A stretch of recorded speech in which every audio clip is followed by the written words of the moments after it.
Do you want to lead this one, or do you want me to? I don't care. Whatever. Okay. I guess I can lead. Okay. Welcome back to Pizza and Parsecs. I'm Liv. I'm Dave.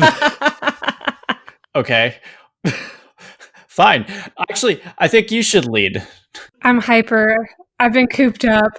I'm so bored. I'm happy now, but I'm dying in here. I might be rearranging my room today just because I'm that bored. It's been one of those days. Yeah. Oh dear. Yep. Oh heavens. Oh heavens. Honestly, I just might move my bed so I have more floor space and then I can take more classes in my room and not find a quiet spot in the house, which is non-existent. So that's really what I'm mapping out in my brain is how can I move my bed? You could always just get rid of it and sleep on a cot. No. No? My poor hips won't be able to handle that. It might be good for them. Eat glass. Anyway. It's our anniversary. Oh my goodness. 1 year. And we don't even get to be in the same room. We're in the same chat room. Oh, you right. It kind of, it doesn't count. It counts enough. It counts for something. It counts for quarantine. Counts for quarantine. Hashtag counts for quarantine. That's a good hashtag. I'm going to put that on a bumper sticker. Yeah. Except I'm not allowed to drive around anywhere right now except to the grocery store, so no one would see it. This is true. But yeah, happy anniversary, dear. Happy anniversary, babe. It has been a wild and awesome and fun ride, and I can't wait to have more anniversaries with you. I know. But the next anniversary we will have will be after we're married. Yeah, it'll be our engagement anniversary. I was just counting different things as anniversaries. I didn't really know where you were going with this. Oh, no. No, because I was thinking you don't celebrate when you get together after you get married. This is true. You celebrate your wedding anniversary. Yeah, so we'll get to celebrate that every year. But at the same time, with how you and I do relationships, we celebrate everything all the time. True. Yeah. So it wouldn't surprise me if we'd be like, happy anniversary. This was the first time that we ever went to an arcade together. The first time we ever went to a Chick-fil-A together. First Mexican restaurant meal. First Six Flags, which that's May 6th, I think. I think that was exactly 1 month after our first date. It was. And that date is a little easier to remember because Avengers Endgame had just come out. Yes. We had just become official not too long prior to that. Right. That's true. We count our anniversary as far as our first date because, at least on my end, and I think the same goes for you too. After our first date, I deleted the dating app. I was like, all right, I'm not going to be seeing anybody else except for this guy unless things go south. No, yeah, absolutely. Back when I was still looking, my approach to dating was that, if I find somebody, I'm going all in. Yeah. I'm not going to go halfway in. That doesn't work for me. I've told you, I've tried the whole, okay, I'm going to try to date and explore with more than one person at the same time. Mm-hmm. I didn't like that at all. Yeah, I did that in college and was not a big fan of it either. Especially with you.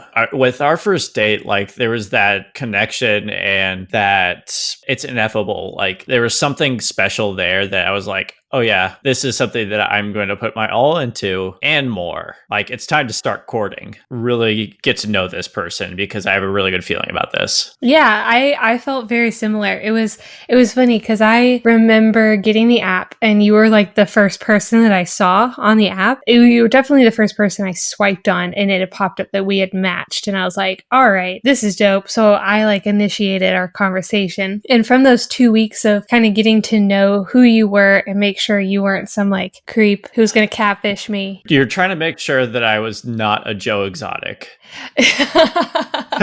Yes, exactly.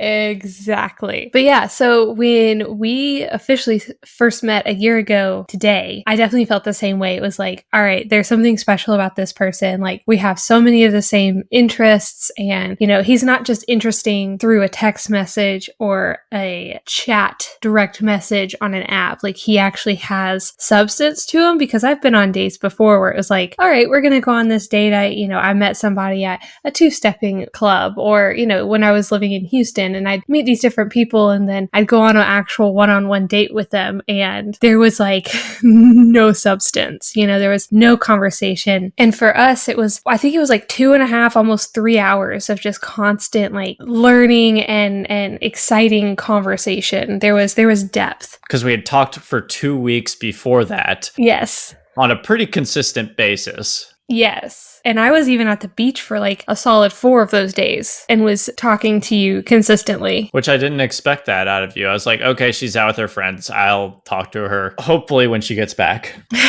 Well, yeah, and I mean, there was definitely something about you that I was drawn to just on the app alone. So I was like, all right, I'm gonna talk to this person, but I kept it a secret from my friends who I was with because I was like, I don't really know how I feel about telling people, oh, I'm on a dating app. Let me just tell everyone this is what I'm doing. So I would sit in a corner by myself on my phone and just like text you and talk to you because I had never really done dating apps prior to this. I dabbled a little bit in Houston, but nothing serious. Like I never actually met anybody. I like swiped a couple times like, yeah, this is boring, and gave up on the app, and just, I never really thought twice about it after that. So I definitely chatted you up a lot. And then you walked me to work and asked for my number because I had told you I wasn't going to give my number out until we met in person. And that was a personal choice.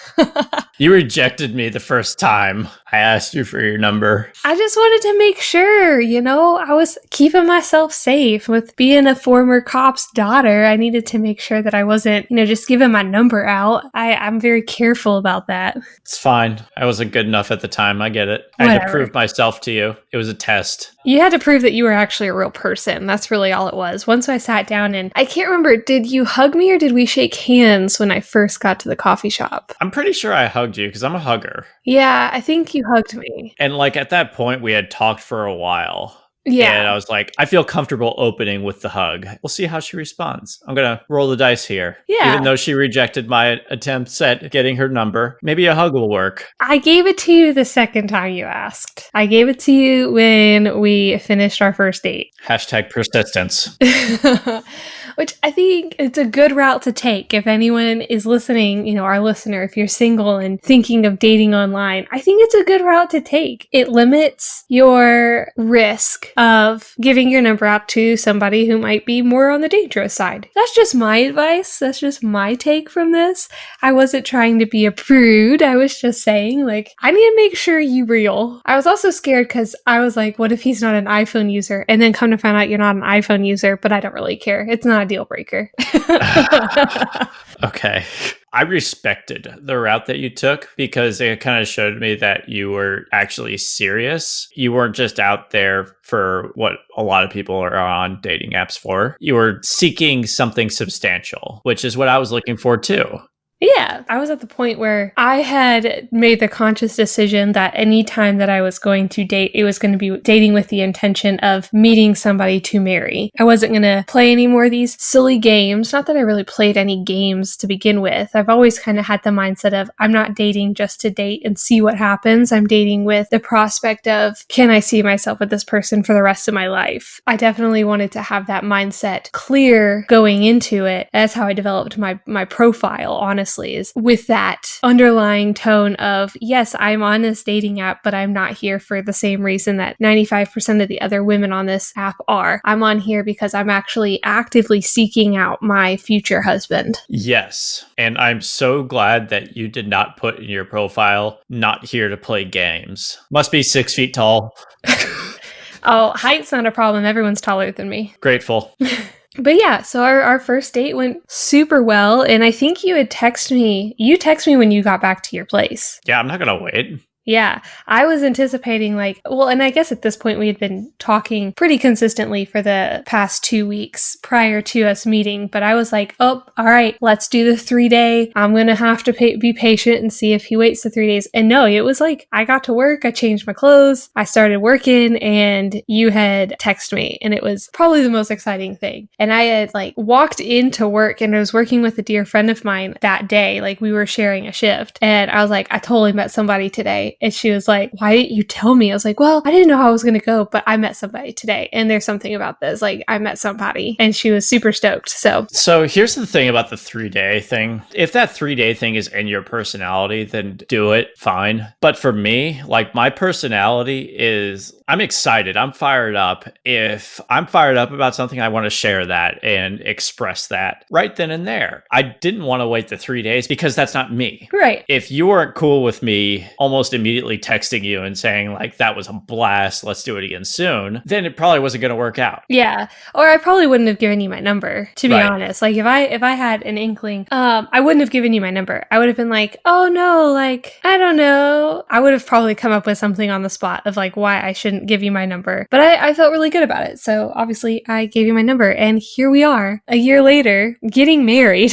Super excited for the fall. I know, I can't wait. There will be an absence of Corona, hopefully. People will have no excuse to not come and dance with us and celebrate with us. In all honesty, I feel like our wedding is like the peak moment, and people are going to want to come just because they need to get out of their house and want an excuse to party. For real, though. So our wedding is going to be that excuse. I already have plenty of friends messaging me saying like, look, I cannot wait for your wedding. I'm so sick of being in the house. Honestly, I had a friend, we talked last night, just doing a little check-in with each other and making sure we're doing well, even though we live like 2 minutes down the street from each other. She was like, okay, we got to talk bachelorette party because I know all of your people are going to want to party as soon as this is over. So let's talk about this. So we low-key kind of planned the bachelorette party last night, and that was pretty exciting. I'm pretty excited about the ideas that she's had. That's awesome.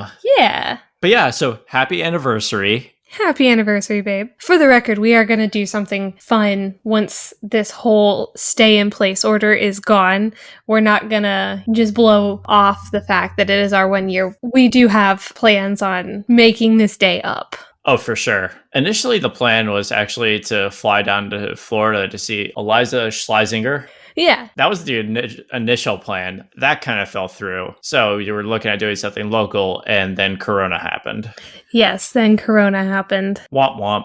Yeah, but it's probably a good thing that we decided not to do that, because probably would have been canceled, because her whole tour has been canceled. It would have definitely been impacted by the coronavirus. But we will make the most of what we have now. Back on that Zencastr good. Oh, yeah. And once this stay-at-home order has elapsed, we will see each other. Yes. But for now, we're podcasting about Clone Wars. I can't stop smiling. I have officially caught up. I officially have favorite arcs, and we're going to talk about one of those because I'm now finished and have a grasp on characters. I have a grasp on how I feel about certain characters. We tried doing a podcast before about Clone Wars before I had been caught up, and I was in this like weird stage. I think it was like season 2 or season 3 we tried to podcast originally about it. I wasn't comfortable letting myself open to certain characters and open to certain ideas because I didn't know where their character was going, because I knew the outcome of Revenge of the Sith. So now that I'm caught up and I have a full idea of what's going to happen and what's going on, I feel a little bit better about the Clone Wars. Yes, I'm excited. I'm excited to talk about this. I did not like the way the last one was turning out when I was editing it. Something just felt off about it, so we decided to hold off until now. I've been very encouraged by the sort of ad hoc discussions that we've had on Clone Wars in general and watching some of your favorite arcs together, which gets me super fired up for what we're going to talk about today. Yeah. Before we jump into your favorite arc, can I geek out on Clone Wars in general real quick? Of course you can. Try to address the folks out there that are considering watching Clone Wars but are not. Absolutely. Only if I can pose a question to our listener at the end about something that we've talked about that I want to hear our listener kind of chime in on, this debate, discussion, conversation, you will, that we've had since watching a recent arc that is my second favorite arc that we'll also be talking about later on. Absolutely. Sweet.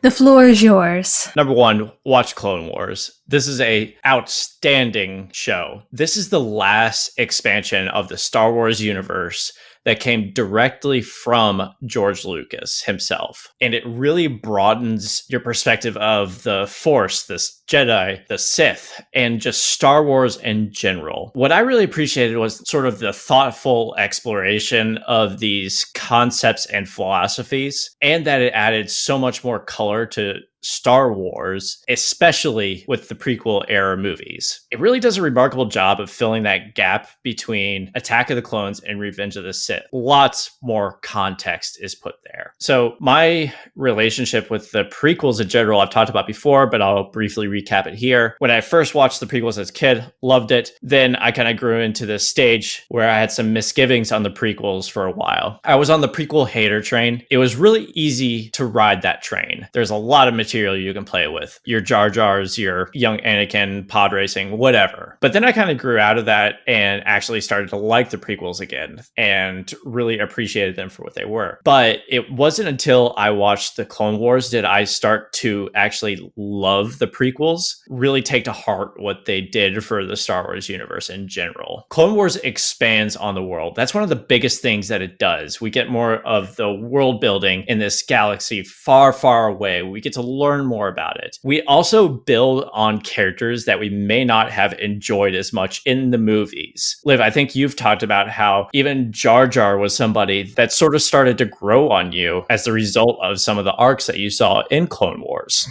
Yeah, it doesn't change, and I just want to throw in here, because I told you this, it doesn't change how I feel about Phantom Menace. Just going to leave that there. That's Opinion fine. Stated.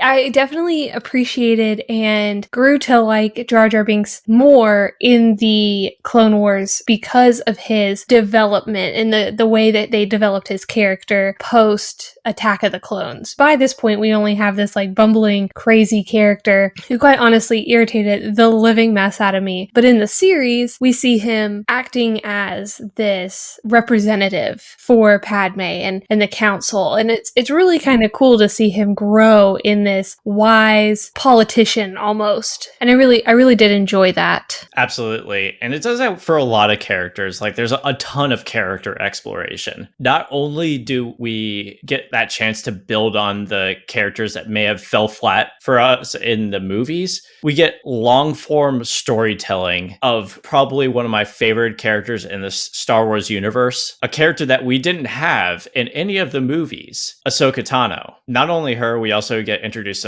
to some other remarkable characters like Asajj Ventress as well, Bo-Katan. We get long form storying of these characters and their development. I honestly like the development that they put into a character like Ahsoka, Ventress, Bo-Katan. About the same for Anakin and Obi-Wan. Pretty cool considering we didn't have Ahsoka before this. Yeah, I was going to jump in and say I really appreciated this new character that they gave us being Ahsoka. I think she had definitely become my favorite character, and I was more interested in all of her arcs, more so than other particular arcs. I was at first very wary of the idea of enjoying this character we don't ever see again in the actual Star Wars series, but the more to date, yeah. But the more that they developed her and the older she got and the more mature she became, I started to appreciate who she was to Anakin and how she developed towards Anakin, and that then strengthening the bond between Anakin and Obi-Wan. If I may, I do have to say I lost my appreciation and my respect towards a particular character during the Clone Wars series at the same time as gaining respect for Jar Jar. I lost respect and kind of didn't like Padme's portrayal in the Padme character in the Clone Wars as much, because I remember talking about in a later podcast really liking this female powerhouse. We see Padme becoming this character because we have Leia, but she's more of this like assisting character. She has a lot of power and she has a lot of lines and she is a main character, but there's not so much girl power as much as there is Padme at this point. When we get to the post-trilogy, I'll talk about the girl power that I appreciate in those movies. But at this point, like, Padme is this great character. But in the Clone Wars, I felt like her character was downplayed and kind of brought to and no offense to Leia. I love Princess Leia. I love everything about her. I love her character. This is no way comparing the character to character. It's more so comparing the writing and character development choices that the writers made for these characters. She kind of got put in a box like Leia did for 4, 5, and 6, in my opinion, during Clone Wars. And that kind of bummed me out because I was like, oh, these are perfect opportunities to see this groundbreaking female powerhouse. And I felt like that wasn't utilized. I felt like they kind of like, we got to put Padme in here because she's the love interest. That kind of frustrated me. But that is that. I like Ahsoka. She's dope. I like Ahsoka too. So it builds on these brand new characters while also continuing to develop on characters that we already know and love. And it does all of this while driving towards the events of Revenge of the Sith. What this series does is it really builds an investment into the events of Revenge of the Sith. Since watching Clone Wars, I can really feel the implications of what happens in that movie. And they were huge. I can feel those now. I think that's beautiful, in a word. It's beautiful. Yeah, it's definitely made me really excited to watch Revenge of the Sith again, because we're going in order. We're kind of moving through the big moments. I know we're going to watch Rebels here soon. I probably will start that after I do some cleansing with Buffy, because I've kind of put Buffy on the back burner, and I'm excited to watch that again. But we're kind of moving through this like timeline of Star Wars together. I'm really excited to see, knowing what I know now, go see and go back and watch Revenge of the Sith, put this new knowledge I have into play. For sure. I'm so fired up for it. But today we wanted to cover a specific arc in that Red Live. Yeah, this is like by far my favorite arc, I think. The Yoda one being a very close second. Let's talk about the Youngling arc. The Youngling arc. That was the coolest arc. I enjoyed the Youngling arc because it did a lot of really interesting things. Briefly, I was just going to kind of recap what this arc did for me. The arc centers around 6 younglings, Ahsoka, and Huyang, the great lightsaber architect. We get some other side characters in this, like Yoda.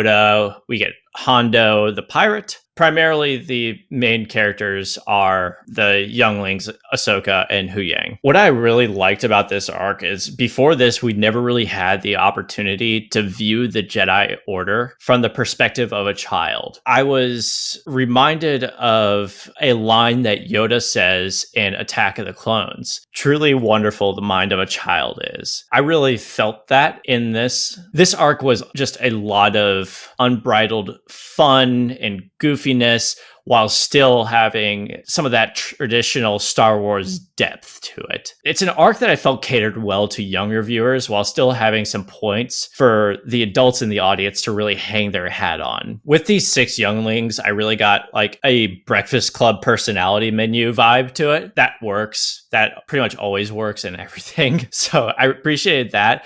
But what was really interesting is to not only see the perspective through the child's eyes, to see these younglings transition into young Jedi through these 4 episodes. Yeah, I absolutely loved that fact. I loved the fact that this is really the first time outside of video games that we see a construction of a lightsaber. We see, the process to become a Padawan learner. You have stages, it's like school. You have to go through elementary school before middle school and middle school before high school. We get to see these younglings transition to Padawan learners, which is so cool. You were talking about some phases. The first episode in this arc is that first rite of passage into Young Jedi, and that's the gathering. Yeah. For me, at this point, I've noticed that don't judge the arc based off of the first episode. And I think you noticed when we were watching the most recent arc on season 7, you asked me after the first episode, okay, what did you think? And I was like, I need to see the next one because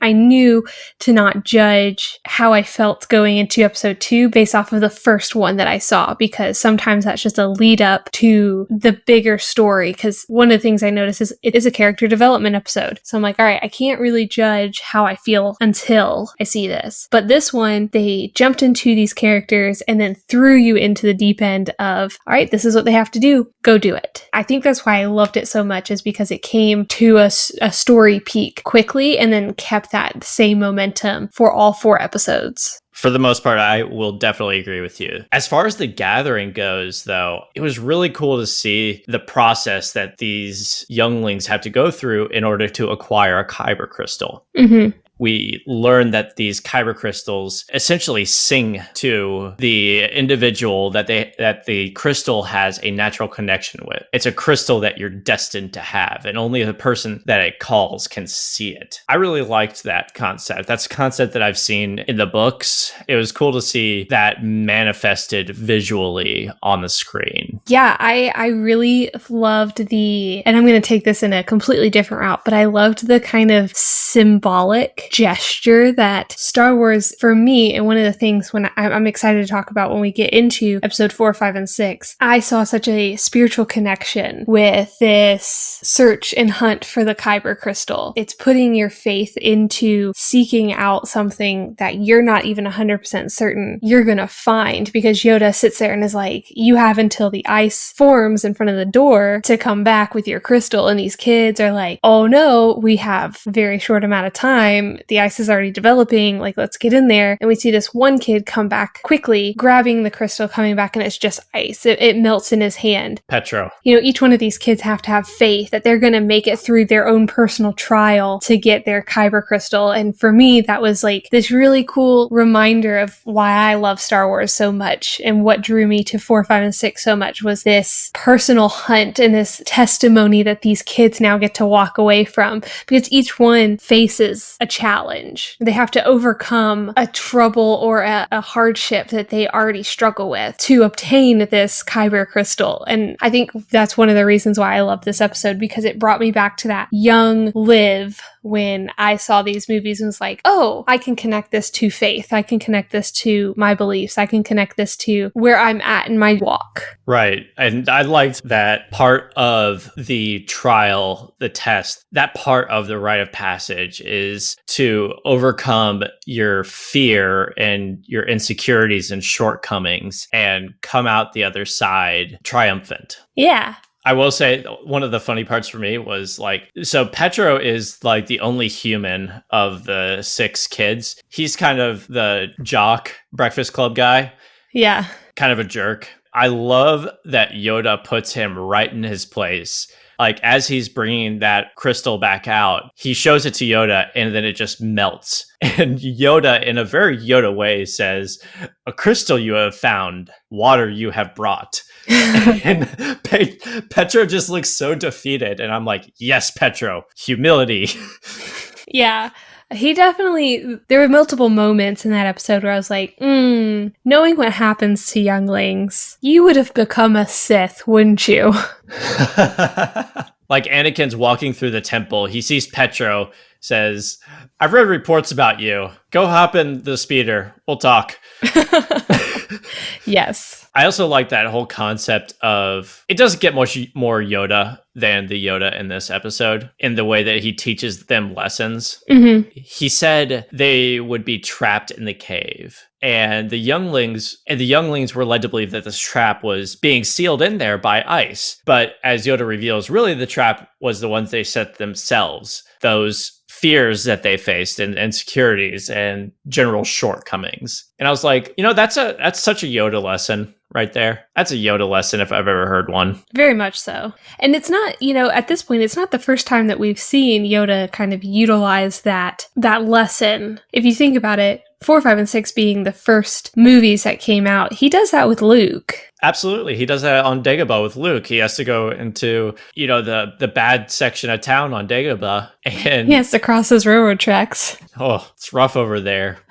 Oh, that was funny. But yeah, I think that's what this really reminded me of. And it really speaks to the fortune cookie of this episode. He who faces himself finds himself. Mm-hmm. Which also love the fortune cookies at the beginning of these episodes. It really does a good job setting the tone, along with the Tom Kane war. Clones! Yoda! Anakin is a Sith! Commander Cody! At any rate, last thing I want to talk about in The Gathering, which it was huge for me. Like, my heart swelled to see this. We got to see a baby Ahsoka at the beginning of this. Yeah. Like, that was so cute. Like, her running up to Plo Koon, a terrifying individual at that age, likely. Like, I wouldn't have run up to him. But she just had, like, those big Disney eyes. Big old Disney eyes. Big old Disney anime type eyes that really make you feel feels. Yeah, I really loved, just in general, this whole arc, and it kind of leads into the next episode of this arc. But I really loved seeing Ahsoka in a leadership role, kind of this like almost master to these younglings, which I don't know how often, we get to see a Padawan kind of being this leader. We see Anakin as a Padawan. We see Obi-Wan as a Padawan. We see Luke essentially as this Padawan, but not really the same. This is the one series, one prequel that we get to see Padawans and their roles, essentially. It was just really nice to see Ahsoka in this leadership role with these younglings, and I really appreciated a little bit further history of her, but then also this confidence in her that she had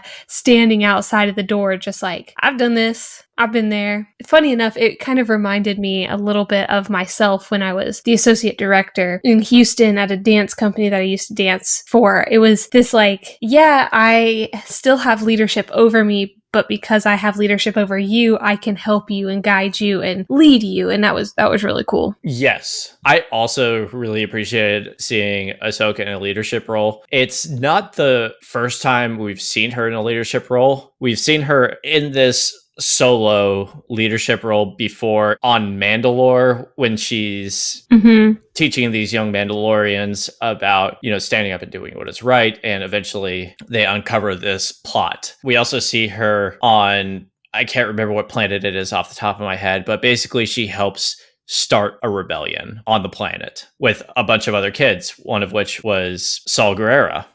So it's not the first time we've seen her in a leadership role per se, but this was the first time where she has like this teacher type role in that, like, molding these young minds. Like, this is a huge task. This entire arc opens with, we're running out of Jedi. We need to start developing these younger Jedi quick. And we see Ahsoka leading that effort with these 6. Like, that's huge. Yeah, it's a really cool view of responsibility. While yes, we've seen her lead groups before, this is the first time that we've seen her lead peers, because they become her peers. They become Padawans. So it's like, it's this really cool transition moment for me. And I think that's one of the beginning stages of really, really investing a lot more in Ahsoka. Like, at this point, I was hooked. I liked Ahsoka. But this was that turning point for me where it was like, oh, I can relate to her a lot. More now that I'm thinking about it right now. I am Ahsoka. She also holds her lightsabers the same way I would if I had lightsabers. Like, I would duel all the way. I'm sure you would. But they would be different colors. Anyway, I really appreciated this rise of Ahsoka. This leads us into the second episode of this arc, which is A Test of Strength, where we see the kids construct their lightsabers and we meet the robot that has been doing it for years and years and years, who knows everything, the Ollivander of Star Wars. It's so true. He is quite literally the Ollivander. He has an entire room with all of these components, and he's looking for the right ones. He is Ollivander. I'm not kidding. I have that in my notes as well, except I called him a mobile Ollivanders. Okay. Since he on a ship and everything. This is true. He on a ship. He also probably a lot older. He's been around for 1,000 generations. He has a catalog of a lot of Jedi's lightsabers.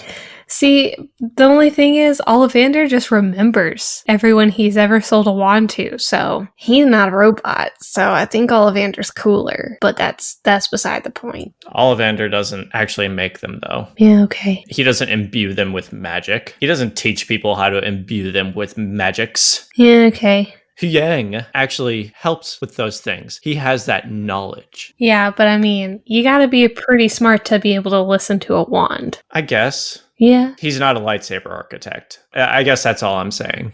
Yeah, there are differences. It's fine. This isn't Harry Potter. It's fine. But no, it was a really cool moment of, them picking out their pieces, them imagining what they wanted from these lightsabers, what they wanted them to look like. I definitely have to say, Baby Chewie's my favorite lightsaber. Gunji. He was so cute. Yeah, a little wooden one. He's so cute. Baby Chewie. He would have a wooden one, trying to get that Kashyyyk feel. Oh, of course. But yeah, I really loved the transition. We've got the Kyber crystals. We're now on the ship. We're learning how we construct this lightsaber. And these kids are wide-eyed and excited because they've been building up to this moment throughout their training thus far. Then craziness strikes. And of course it would. Like, nothing can go smooth in Star Wars. When I get excited, I'm like, oh, we're going to build our lightsaber. I get to see the colors of their lightsaber. Let's go. And then the pirates come and I'm like, you ruined it for me. But it was still cool. Like, don't get me wrong. It was still super dope. You ruined my excitement. Now I have to be patient. Fine. Hondo Ohnaka boarding your ship is exciting. I mean, yeah, but I want to see the lightsabers. I was excited. Like, even if we didn't get to see the actual final build, I think it was cool to kind of see sort of a phase 1 of how to make a lightsaber. We see all the kids trying to construct their lightsabers, guided by abstract thoughts and visualizations, and trying to let the Force guide the parts into one cohesive unit. And that was cool. My favorite arc would have been altered had I not gotten to see them construct it. Only because I remember my dad, when we were younger, would read us Star Wars books. And it would allude to the fact that Jedi had to meditate while building these lightsabers, and the meditation process that they had to go through to put them together and actually construct them correctly was in my grasp of actually seeing with my eyes opposed to imagining in my head. If it had been ripped away from me completely, I would have probably been very upset. I just wanted to put that out there, that there was this sentimental value of, I really, really got to see them put these, don't tease me, I want to see it. I know, I remember watching it with you. I was there. Yeah, because at the end of this episode, the first thing that came out of my mouth was, okay, but when do we get to see them build the lightsaber? Yeah, I remember. I mean, we already kind of touched on this, but we continue to see Ahsoka in this leadership role. Like, when Hondo boards, it was remarkable to see just how quickly she reacts and thinks and comes up with a plan. And what was equally as remarkable was how quickly these crazy kids picked up from her example. Like, as Ahsoka is going off on her own to take care of the pirates and to set the ship up to jettison all the bad guys, the kids take up arms and come up with innovative ways to fight back. The cocky kid, Petro, the jock, he kind of has a little bit of a moment of redemption for me with his little trick that he played on the pirates, where he gives them a lightsaber with the polarity flipped so that the lightsaber would essentially explode. I loved that. I thought that was so smart. It was, and that was sort of a moment of redemption for me, for him at least. Yeah, it kind of went from like, oh, you gonna be a Sith to maybe you'll be a Sith? Gray Jedi. Gray Jedi? For sure. But this episode got kind of dark, though. I mean, first of all, the plan to jettison everyone off into space, not a fun way to go, to be sucked out into this void. Yeah, no, I agree. It really definitely gave me this moment of, we see Ahsoka as if she were a Jedi Master.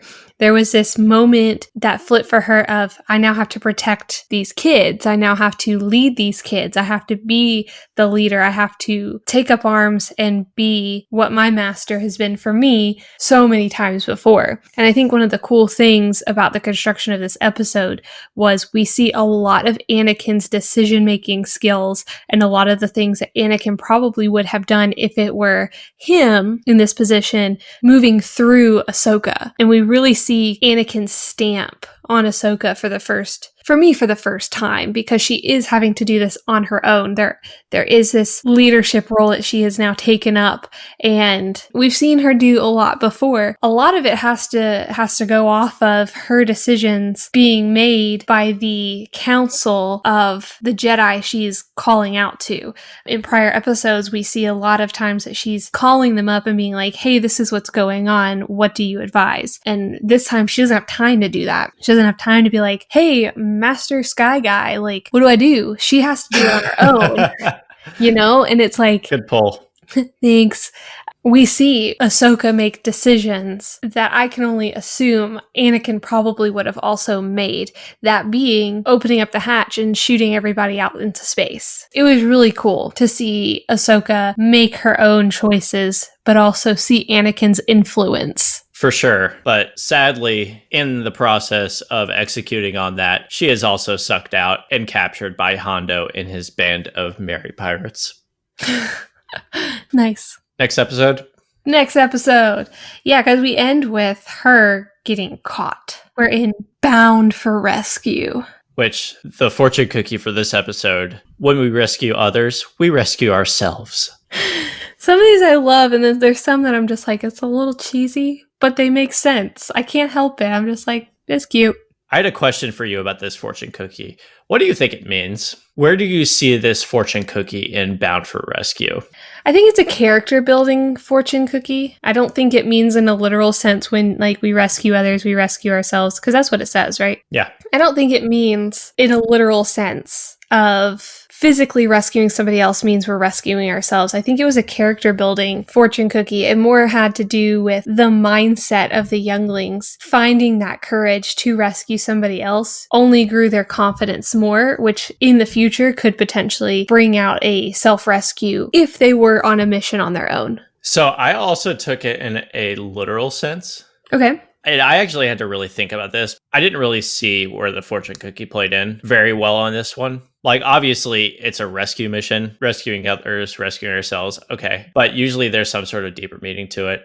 What I got from it was by making the effort to go down to Florum to save Ahsoka and retrieve her before she's sold off and probably lost forever. Mm-hmm. By doing that, they are rescuing the Jedi Order. The premise behind this arc is, as I've said before, the Jedi numbers are starting to dwindle a little bit, and they need everyone that they can get. So by recovering every Jedi that they can, they're in a better position. That makes sense. I also took it as sort of like a sarcastic way. Like in this episode, Obi-Wan instructs the younglings not to pursue the pirates on Florum, but they find out that their engines are overheating, they're leaking coolant, and they need to land to let their engines cool. Might as well rescue Ahsoka at the same time. Right. By going to rescue Ahsoka, they are rescuing themselves and avoiding certain death in space because their engines might explode. Yeah, which would suck. We would lose all of our cool younglings, which I mean, we do anyways, but we lose them sooner. I'm a realist. The glass has water in it. It's not half full, not half empty. There's just water.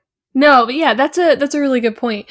A lot of times I forget midway through what the fortune cookie was. That's a fault of mine. Like, I pay attention to it, but then I like disregard it mainly because I'm invested in the episode itself. So I never really truly think about it as in depth, but I'm going to try to do that now. It's interesting because I see the fortune cookie as this is the message you're supposed to get from this episode. Look for it. Gotcha. Which is sort of an interesting call because sometimes I like to watch something and see what conclusions I come to. Right. And the things that I pick up on. In some cases, like I almost like to watch an episode twice. Like one where I ignore the fortune cookie and then one when I like look for the fortune cookie. Yeah, and maybe when I go through it a second time, I'll pay more attention to the fortune cookie because I'll actually know. Because in this run through, I really was looking for a lot of connectivity between Attack of the Clones and Revenge of the Sith. And that's kind of what I did the first time I watched it too. Was I was just going through it and I got so invested in the world building. And then on subsequent rewatches, I started to actually like dive deep. Okay, this is what the fortune cookies mean. Yeah. But at any rate, when we rescue others, we rescue ourselves by joining a circus. I loved that. The circus piece fell flat for me a little bit. to be I perfectly honest. I had a feeling that was what you were gonna say. Like, it doesn't turn me off from the arc or even the episode for that matter. It worked, but it still kind of fell flat at the same time. It was weird. It was the kids thinking as kids do, which makes sense in saying we need to rescue Ahsoka. Oh, there's a carny. Let's go join a circus and pose as acrobats to distract a bunch of drunk pirates. Yeah, I think for me, I resonated a little bit differently with it because it was the most fitting way for kids to go into a pirate base, more or less undetected. Because I was thinking about it, I tried to wrap my head around different ways that these younglings could have successfully taken Ahsoka out of this prison and successfully figured out ways to break her out. And quite honestly, I think the only route I could potentially even think about is a circus, is being these acrobats that can do these magnificent things to distract our main pirate, our main bad guy over here, enough to break her free. If you're going to join a circus, you could also put 3 of them in a really large trench coat and pretend to go buy Ahsoka. Yeah, I mean that's true too. I mean that's a possibility. I don't know. I found it fitting. As you were saying that, like, I started to kind of have a change of heart because it does really make sense. But there's arcs and stuff in Clone Wars. So I'm like, didn't really resonate with me that you loved, and I'm like, I mean, it was good, but it's not my favorite. I hear you. The one big point that I want to make with this episode that I loved was, unlike the last episode with the lightsaber construction, where it was a mental struggle for these younglings to construct their lightsaber, the approach that they took in this was a much more meditative and spiritual approach to lightsaber building. I loved that. You really get a sense that they're trying to connect with the Force. Yeah, and then, we move into I think for me personally, I think it's my favorite speeder chase in Clone Wars. Rewatching it, I got excited again because I'm like, this is actually super epic because we have critical thinking, we have creativity, and we have quick acting, quick on your feet decision making in this speeder chase after they have gotten Ahsoka and now we're trying to run away. I thought that was just a super, I don't have any in-depth specific things that I loved. I just overall, I really, really did love the speeder chase that we see between the pirates and the younglings with Ahsoka. I thought that was super cool. No, absolutely. That was awesome. And I thought it was also really cool how it was a very high energy chase scene. And I loved that they did sort of the same thing that we saw in Firefly. Mm-hmm. Where in Firefly, they're on the planet and they're driving along and has to fly in front of them basically, and they get scooped up. Right. This has sort of that similar feel to it, even though they don't get scooped up. But it had it really reminded me of that, and I loved it. Gnodi and Hu Yang are still on the ship. Petro calls him, says, hey, we need to pick up ASAP. Then they come along and, as we both know, it kind of fails because they crash. Which, personally, I loved the fact that it failed. I loved this, not happy ending to what I thought was, at this point, I'm like, all right, the arc's about to end. They're going to get away. It's going to be fine. But then they don't. And I really enjoyed that. I liked the continuation of, oh, there's another. But yeah, it takes us into a necessary bond, which it's the best way to conclude this arc, in my opinion. I found that this whole arc has so many turn of events. We have start with getting the kyber crystals, and there's these moments where you're like, oh, what's going to happen? And then something unexpected happens, and we get that for each and every episode in this arc for the most part, and they're captured. And then we see General Grievous is there taking over the pirate fortress. The pirates are like, yeah, we're going to bring these younglings in and we're going to be so dope. And they peek in beforehand and they're like, uh-oh, it's all gone up in flames over there. What do we do? Yeah, it's kind of funny because this almost feels like a vengeance mission. Mm-hmm.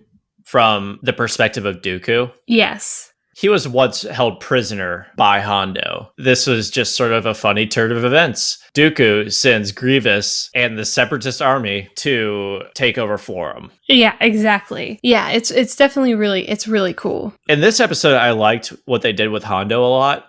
We know that he's a selfish character. He's a pirate. Mm-hmm. All he cares about is really profit. But in this one, I felt like they gave him a lot more heart, which I liked because you can never really tell where Hondo stands with you. In this episode, he kind of plays that friendly, lovable uncle.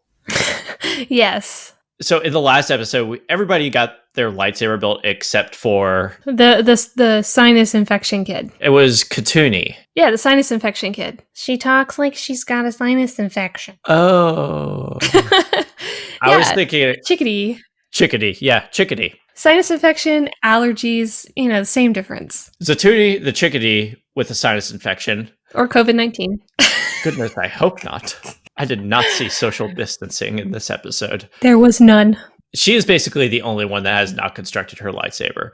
Hondo is in this ray field as a prisoner. Zatuni constructs her lightsaber in front of Hondo in an effort as part of a deal that Hondo and Ahsoka made with one another. And throughout that process, like Hondo is like rooting for her and cheering her on and being encouraging and stuff like that, which I liked. I liked that. I like Hondo as a character a lot, even if he is kind of a selfish jerk sometimes. Well, yeah, he's kind of got this like best of both worlds kind of development as a character. We see this lovable, as you said, uncle type feel to him. He kind of gives me bounty hunter vibes, even though I know he's not a bounty hunter. I'm going to do whatever it takes to get the prize. I like him so much because he reminds me of Nash as the newest Wells character in the Flash series, where he's got this selfishness to him, but he also has this heart. But I definitely like him. I do too. I just realized I was saying her name wrong. It's Katuni, not Zatuni, so I apologize. It's okay. I'm just going to keep calling her Chickadee. I should have called her Chickadee up front and not worried about her real name. It's okay. We forgive you. But there was one thing that I wanted to touch on that you lost your ever-loving mind over. Yes. My turning point for droids. Yes. So I will let you talk about this event that happened. So we're at this point where the pirates have successfully captured Ahsoka and the Younglings. They have witnessed the droids and Grievous have taken over their dojo. And they're like, well, we need to go and get Captain Selfish Pants because he has he knows where this hangar is. I gotta give him nicknames. I can't remember all these names, and I'm not gonna embarrass myself by the way I do with Ewan McGregor. Some call him Hondo, some call him Captain Selfish Pants. It's fine. He's Captain Selfish Pants. But they're like, we need to go get Captain Selfish Pants because he knows where this hangar is and we can make our grand escape. But we have to get him because we can't get in. And so like, okay, cool. We're going to do this rescue mission. We're going to go get him and we're going to go to this hangar. So they like sneak in and they start hacking and slashing these droids. And Grievous gets this phone call, right? He opens his Apple Watch and a hologram of a droid comes up, and this droid quite literally says, there are many Jedi around. And Grievous is like, what are you talking about, mini Jedi? And this droid's like, a Jedi, but like half the size. And you see one of the younglings come up and slash him in the knees. He's like, my knees. And I lost it. Just because, Captain Obvious over here, my knees. He's hacked because that's the only height that this little youngling can actually reach is this droid's knees. So he's like, well, cut him down short, put him at my height, and he's like, my knees. Lost it. Now my new favorite moment with droids, they don't just say Roger, Roger. They have one more line. They only say Roger, Roger, and my knees. Because that's what droids do. I like it when they say, why? Oh yeah, they say why too. It was definitely the best. It was by far, for me, the funniest moment in all of Clone Wars. That part will forever be the best comedy moment in Clone Wars history. And no one can tell me otherwise. I'm not going to try to convince you otherwise because I loved your reaction to it. And it just makes me happy thinking about it. It's just funny. And that's now become a thing. Between you and I, we pull little funny details from movies or TV shows or things in general. And it becomes we use it in common everyday sentences.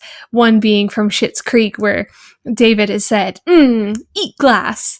And now we have my knees, whenever anything pains us. If Alfred, your cat, is trying to gain our attention and is clawing at my thigh or my calf, it's not my thigh or my calf, it's my knees. It doesn't matter. From here on out, pain is always, my knees. Thank you for walking us through that.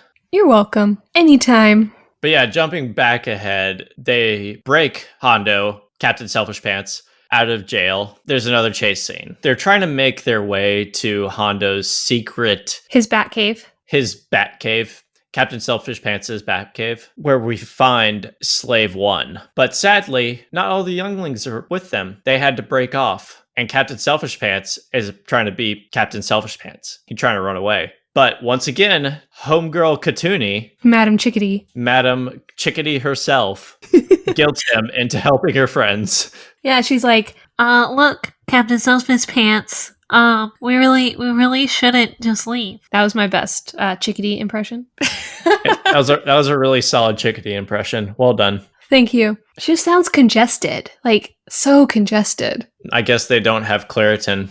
They must not. It's fine. But all of the other younglings, plus Ahsoka and Hu Yang, are on the run, and they're cornered by Grievous. Facing certain death, Hondo comes and saves the day in the Slave 1. Which is super dope.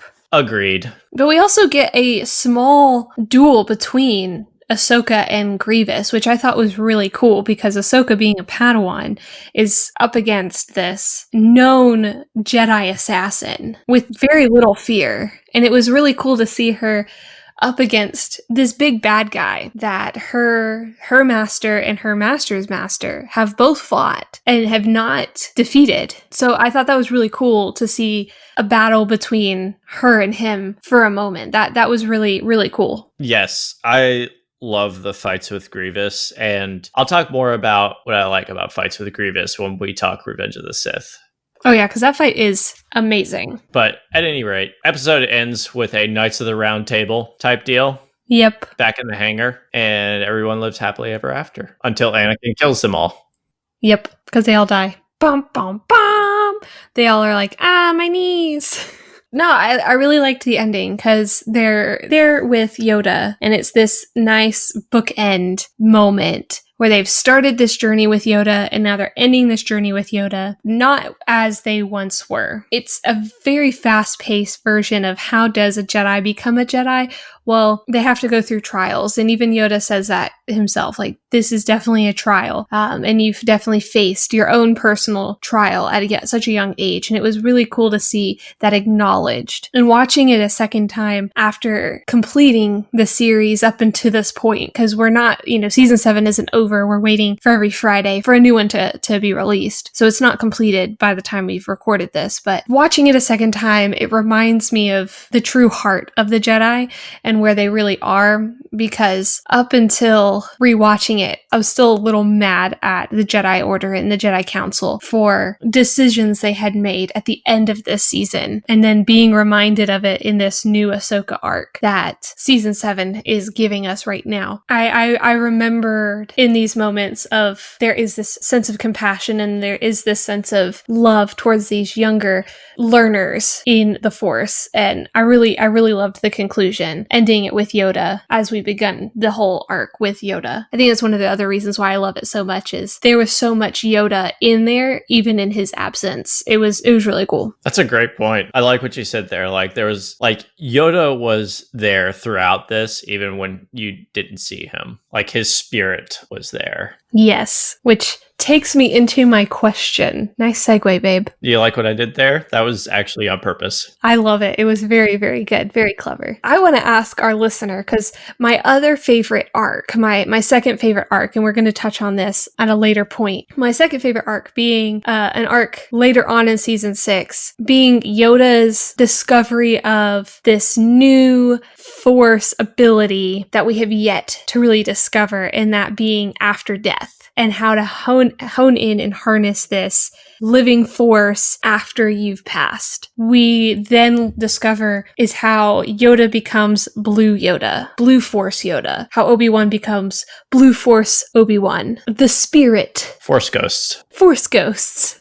And one of the things, because we watched it together and we sat there, and when we completed it, I posed a question to you, Dave. Since then, we've kind of discussed the answer that we possibly could come up with. I think we both came up with a very similar conclusion. We learned in this arc that you have to go through these trials with like Mother Force herself. And he travels to this weird orb of a planet where the Force is kind of harnessed. And Yoda develops this understanding and this sense of selflessness to where when he dies, he can still live on and train and develop and assist future Jedi.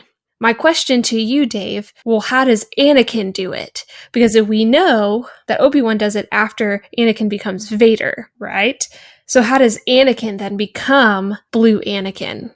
And since then, Dave and I have kind of developed our own theories on how that works and what potentially could have been the outcome of Anakin becoming Blue Anakin.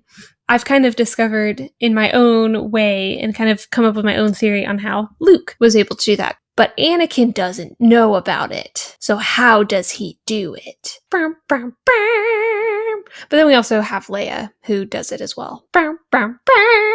So that's my question to our listeners. What is your theory on Anakin not knowing about these trials that Yoda and Obi-Wan go through, become Blue Anakin? Ghost Force Anakin. There's your question. I want to know what you have to say. So yeah, hit us up on our socials with your theories and thoughts, because we're going to talk about it on our next arc deep dive of a Clone Wars, because we're going to actually talk about that particular arc with Yoda going through those trials and discovering this new way of the Force through the guidance of Qui-Gon Jinn. And we'd love to hear your thoughts and maybe even read a couple of your thoughts on the podcast before we share ours. And that is another episode of Pizza and Parsecs. I'm Liv. I'm Dave. And you can check out our show on bit.ly/Pizza and Parsecs Pod or on your podcast platform of choice. If you like what you hear, do us a solid and head over to iTunes to rate and review us. We love internet people, so head over to our socials and give us a shout at Pizza and Parsecs. We would love to hear from you. Thanks! Thanks, guys. You know, like Jedi but half the size. Ah, my knees!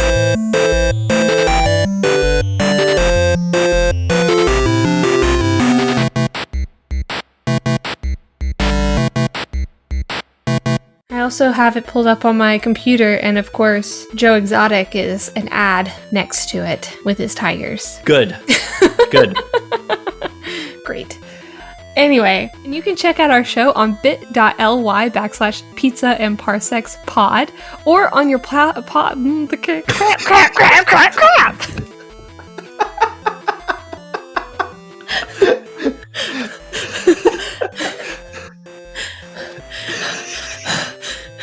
I could read the script, and then I remember I'm dyslexic.